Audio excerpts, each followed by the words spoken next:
Gracias por acompañarnos en este su programa Acceso Directo y vamos a platicar con el doctor Rubén Torres Martínez, actualmente catedrático y profesor del Centro Peninsular en Humanidades y Ciencias Sociales de la UNAM, aquí en Mérida, Yucatán.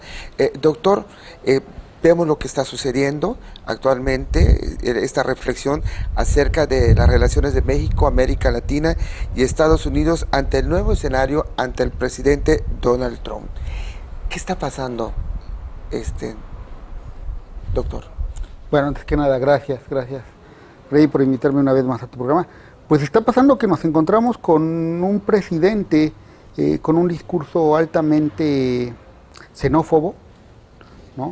Con un presidente que logró encontrar, calar hondo en sectores de la sociedad norteamericana, que rompió, hay que decirlo, rompió con lo políticamente correcto y que finalmente también se presentó siempre como un outsider, alguien que estaba fuera de las familias clásicas, de las familias tradicionales que dominan la escena política norteamericana, pero como un hombre exitoso, no como un hombre hecho por sí mismo, como suelen decir los americanos, los norteamericanos, y bueno, bajo un discurso de volver a ser grande a los Estados Unidos, América, como dicen ellos, acudió a encontrar un culpable de por qué, entre comillas, América, Estados Unidos dejó de ser grande, y lo más sencillo es un nacionalismo primitivo, dicen algunos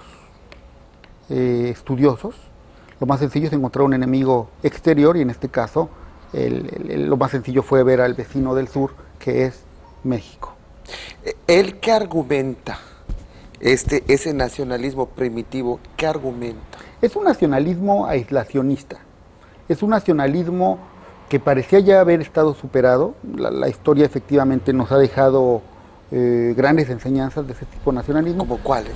Bueno, es un nacionalismo finalmente muy cercano a los fascismos europeos que tuvimos en la década de los 30 y que derivaron en la Segunda Guerra Mundial, ¿no? El tema del nacionalismo es muy interesante porque es un tema como tabú en muchos sentidos, ¿no? Hablar de nacionalismo es peligroso, ¿no? Hay grandes, justamente por esto, ¿no?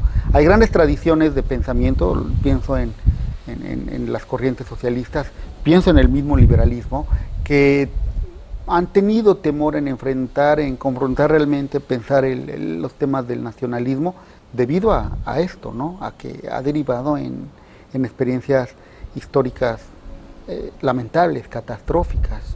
Entonces, se trata de un nacionalismo aislacionista, porque lo que está buscando en gran medida el presidente Trump, al menos discursivamente, es volver a ser grande América a partir de aislarla, ¿no? De que ahora sí que América para los americanos, como dice la doctrina Monroe. ¿Esto qué significa? Significa sacar a miles de migrantes. Luego trató de atenuar diciendo que solo iba a sacar a los hombres malos, ¿no? A los bad men. Y bueno, y últimamente realmente no ha modificado su discurso. Por un lado es sacar a los inmigrantes para recuperar empleos, y por el otro es consumir lo hecho en Estados Unidos, porque es verdad que en un mundo globalizado y abierto, los productos que llegan a nuestras mesas, que llegan a nuestro consumo cotidiano, pueden venir de cualquier parte del mundo. Donald Trump está planteando en gran medida regresar a inicios del siglo XX prácticamente, ¿no? Puede hacerlo, puede lograrlo. Bueno, mira, ¿cuáles son los peligros? Primero, tu pregunta puede ser orientada en dos sentidos. Puede lograrlo. Yo pienso que hoy en día, a pesar de que ha tomado mucha fuerza la idea del consumo local, justamente para consumir local, para respetar el ciclo natural de reconstrucción del mundo, todo este discurso ecológico que está tan en boga.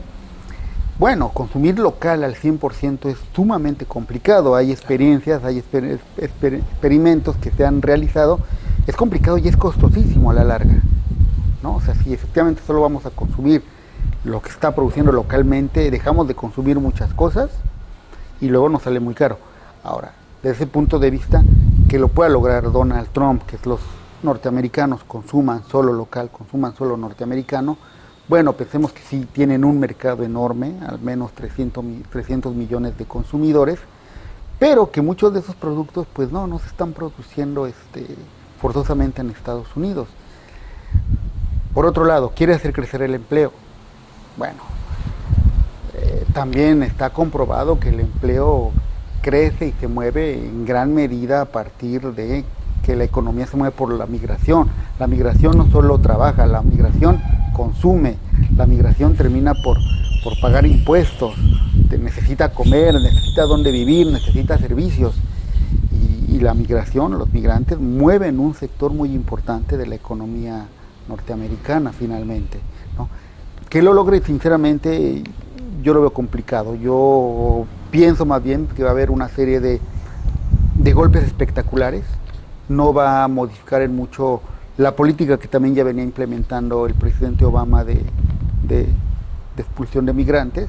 Lo que sucede es que Trump, al haberlo basado gran parte de su discurso de campaña, haberlo basado en esta lógica, es que bueno, ahora tienen que presentar resultados. ¿Cuáles serían esos golpes espectaculares, doctor? Pues la construcción del muro es como el más claro, ¿no? O sea, se comprometió a construir un muro en toda la frontera mexicana norteamericana, y bueno, si lo logra hacer va a ser realmente un golpe de publicidad, ¿no? El muro va a ser más simbólico que real, o sea, va a existir, va a estar ahí, pero van a seguir viendo otras rutas. Otro golpe espectacular es el anuncio que hace de que él está dispuesto a que los marines se vuelvan a instalar por todo el continente latinoamericano, en este caso México también incluido, porque considera que los aparatos, digamos, policiales de los estados hispanoamericanos no han cumplido su función. Eso es como un golpe muy espectacular, el decir, te presto a mis marines porque ellos sí saben hacer su trabajo. Uno podría contrarrestarle diciéndole, bueno, todo el dinero que quieres implementar en esto tendrías que implementarlo incluso al interior de tu territorio con políticas preventivas de consumo de drogas. Nos vamos a un corte comercial y regresamos porque está interesantísimo, doctor. Regresamos. Mérida, ciudad de historia, de tradiciones. Ciudad que te enamora y te invita a descubrirla con la alegría de su gente. Mérida es designada Capital Americana de la Cultura 2017, motivo para celebrarle durante todo el año. Mérida, Ciudad Blanca, Ayuntamiento 2015-2018.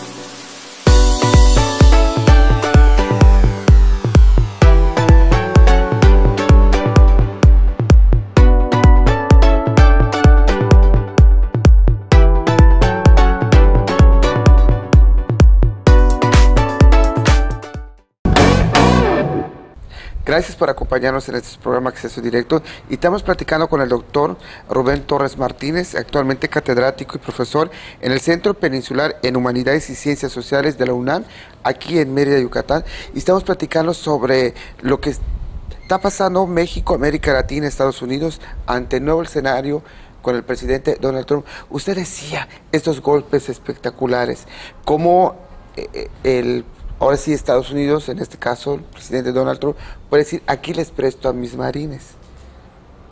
¿Es justificado, no es justificado? El narcotráfico ha dominado a los estados y como usted decía, pero por otra parte no hay una política de prevención. Háblenos acerca de esto, doctor. Sí, o sea, responde a esa lógica de golpes espectaculares, de satisfacer a un público cautivo que él tiene. ¿A un ¿no? público? Sí, a un público cautivo. No a su sociedad. No, él ha creado un clivaje al interior de su sociedad y que siempre me recuerdas que es mi tema. Porque no toda la sociedad está apoyando a Donald Trump, no toda la sociedad norteamericana. Recordemos que Donald Trump no gana, digamos, con la mayoría en el voto popular directo. Necesita del paso por el colegio electoral, que es el que termina ratificando su elección, pero es la segunda vez que existe un presidente norteamericano que no gana con una mayoría, digamos, popular. Entonces, también hay que saber distinguir, ni todos los norteamericanos apoyan a Trump, ni son todos los que son tampoco, ¿no? Porque de pronto hemos visto que él se ha metido en conflictos, en confrontaciones muy directas con la prensa, con algunas personas del espectáculo, con algunos deportistas, ¿no? Esos son también esos golpes espectaculares que le permiten mantenerse visible, ¿no? O sea, cuando uno piensa que ya a lo mejor se va a calmar, no, aparece algo nuevo, ¿no? Yo estuve en Estados Unidos hace poco, hace unas 3 semanas me parece, ya con Trump electo, y bueno, era interesante observar los noticieros, porque los noticieros había como unos noticieros muy pro-Trump, pero también noticieros muy críticos de lo que estaba llevando a cabo Trump, que en esos momentos fue cuando estaba anunciando que iba a echar para atrás todo el sistema sanitario que había implementado el presidente Obama. Entonces, ¿qué hace esto? Esto también crea una especie de espectacularidad, de cortina de humo que me permite seguir estando presente, ¿no? Pero insisto, el hecho de que se haya comprometido a hacer tantas cosas, pues bueno, habrá que se las van a exigir. Exacto. Estos primeros 100 días, eso lo escuché, ¿no? Están honestos, de que se comprometían los primeros 100 días como muy significativo a hacer lo más que pudiera hacer para demostrar que estaba realmente enganchado en esta lógica de... En estos 100 días puede mandar a los marines, puede cuajar esta idea de mandar a su ejército a América Latina. Se lo tendrían que aceptar los otros países, ¿no? ¿Cómo ve usted México? ¿México está en la condición? No, me parece que... Una cosa es México, otra cosa es el presidente. Sí, no, y ni siquiera, o sea, ahí yo le doy un voto de confianza al presidente y al gobierno federal. No pienso que estén, ni siquiera que les pase por la cabeza realmente, porque sería reconocer el fracaso, no solo del gobierno, el fracaso del Estado mexicano. Y eso es como muy peligroso, claro, extremadamente peligroso. Una cosa es cuando cuando tenemos un gobierno fallido, y otra cosa es cuando tenemos un Estado fallido. Recordemos que finalmente el Estado es el que monopoliza la violencia legítima, ¿no? Entonces, permitir que vengan agentes externos a monopolizar o a quitarte ese monopolio de la violencia legítima es tanto como reconocer que no estás haciendo bien tu trabajo. Pero va a haber presiones en la cual el Estado mexicano y el gobierno mexicano puedan enfrentar al narcotráfico. Sí, claro, puede, o sea, eso se viene dando desde que yo tenga... Sí, que yo tenga conocimiento así bien, efectivamente desde los años 80 y seguramente antes, ¿no? Siempre ha habido asesores de la DEA, ¿no? Siempre ha habido colaboración de antinarcóticos, pero juegan sobre todo al nivel estratégico. ¿Cuál es, ¿no?, ese nivel nivel estratégico, doctor? Bueno, pues va desde implementar algunas políticas de captura de grandes capos narcotraficantes hasta cómo gastar el dinero. Hace algunos años tuve la oportunidad de conocer a un asesor que había estado en Colombia, un asesor norteamericano cuando estudiaba en la universidad. Nos fue a dar una ponencia y nos decía, bueno, la colaboración con América Latina en este sentido es muy estrecha. A partir de Clinton, lo que nos explicaba este señor era, a partir de Clinton se intenta como crear un ambiente de mayor certidumbre y mayor confianza. Ya no hay intervenciones tan abiertas como las había antes, ¿no? Y él nos decía, pero la colaboración ha existido prácticamente siempre, ¿no?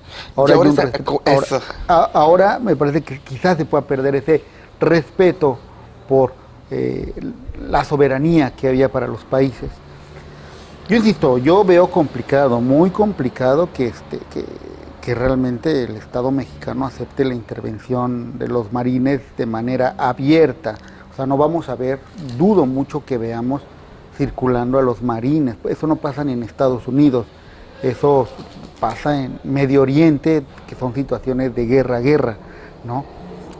Aquí lo que decía, habría que también hacerle ver, y es importante dejarles claro a los norteamericanos, al presidente Trump, que parafraseando a un clásico como es Molotov, que la droga que se siembra, ellos la consumen, ¿no? O sea, la droga que está sembrando en América Latina finalmente está siendo consumida por los norteamericanos. ¿Por qué ¿no? los gobiernos americanos no ven esa parte? Yo creo que sí la han visto, yo pienso que sí la han visto, pero también... No la han entendido. Algunos. Empecemos en California, en Oregon, en Colorado, donde hay todo un debate en torno, por ejemplo, a la legalización de las drogas, donde se ha legalizado, donde hay ya hoy en día un consumo legal de las drogas, porque esas sociedades que podemos decir son de las más progresistas, le han entrado al debate. Vieron que es un debate serio, que es un debate que implica mucho dinero, que es un problema de salud pública, que no se puede limitar a prejuicios o a valores, sino que es algo que tiene un impacto. Y le han entrado sin miedo. Aquí en México se intentó y se detuvo de inmediato. Aquí en México hace unos meses efectivamente se intentó llevar a cabo este debate y de inmediato lo pararon en seco porque dijeron no estamos listos, había 12 elecciones en puerta, ¿no? Entonces, también eso juega desafortunadamente, ¿no? Entonces, para volver a tu pregunta, sí se lo han hecho. Me parece que hay sectores de la sociedad norteamericana que sí se lo han hecho, hay comunidades, digamos, estados que están en esa lógica y hay otros que no. Esos que no son, digamos, finalmente los que terminaron otorgándole la mayoría necesaria a Trump para ser electo presidente. ¿Los que no? Los que no están planteando ese tipo de debates. Nos vamos a un corte comercial y regresamos. Mérida, ciudad de historia, de tradiciones. Ciudad que te enamora y te invita a descubrirla con la alegría de su gente. Mérida es designada Capital Americana de la Cultura 2017, motivo para celebrarle durante todo el año. Mérida, Ciudad Blanca, Ayuntamiento 2015-2018.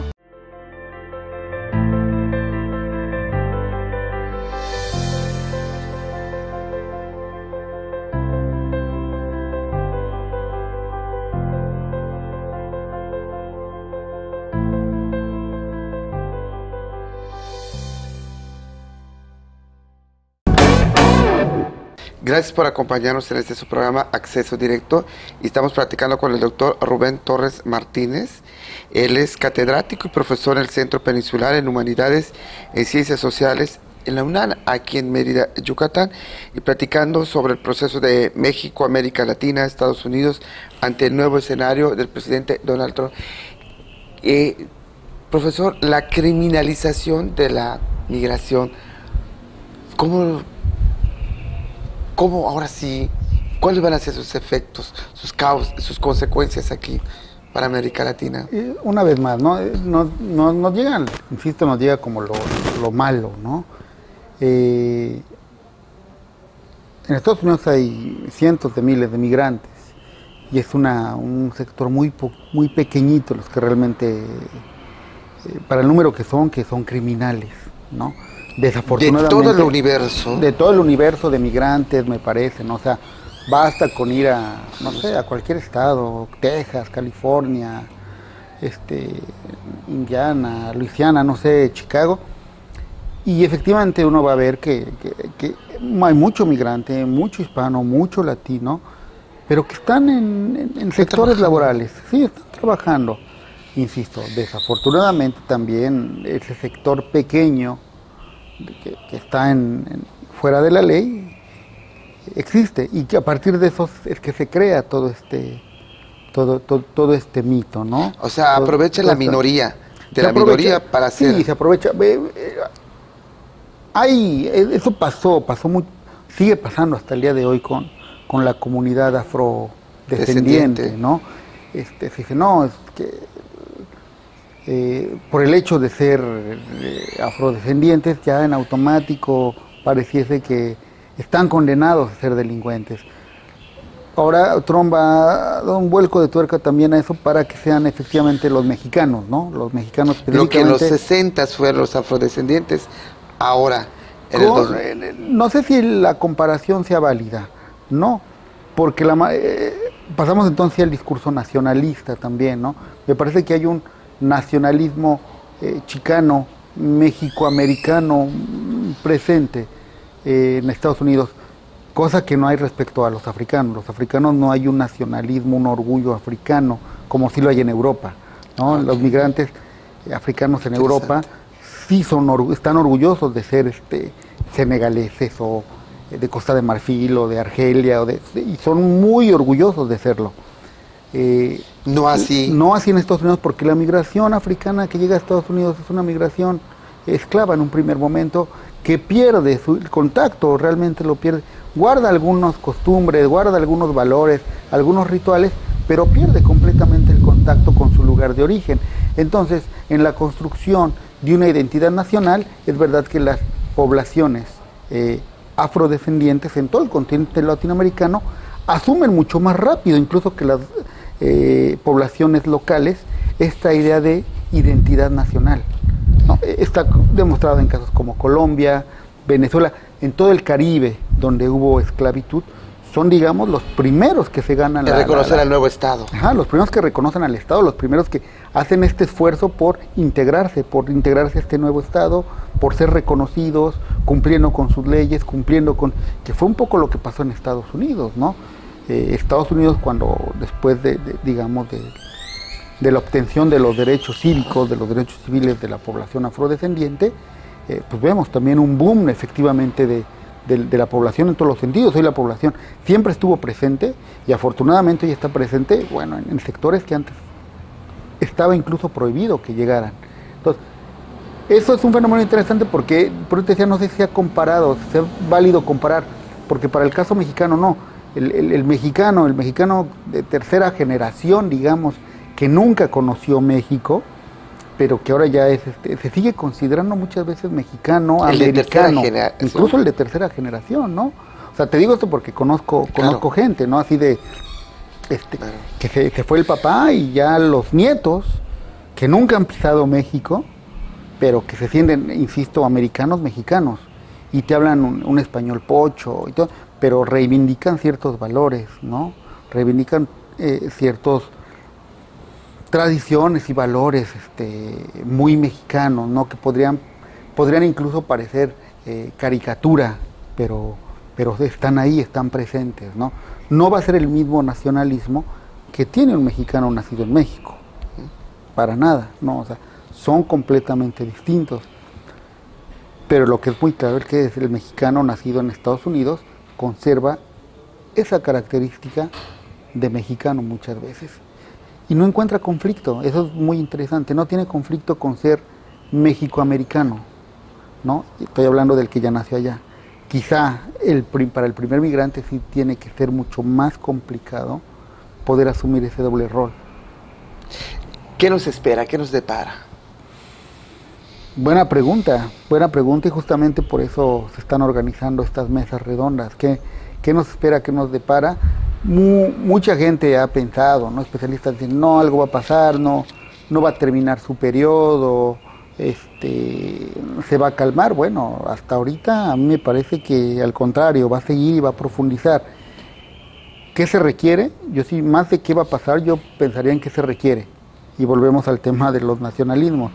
Yo estoy en la lógica que se tiene que repensar un nacionalismo a la mexicana, más ad hoc, más adecuado a una coyuntura como la que está pasando ahorita. ¿Cómo sería? No podemos regresar al nacionalismo del siglo XX posrevolucionario, ¿no? De un partido hegemónico, de ciertos héroes, de México es lo mejor y odiemos al extranjero. México es homogéneo porque en los últimos años lo que se ha manejado es lo contrario.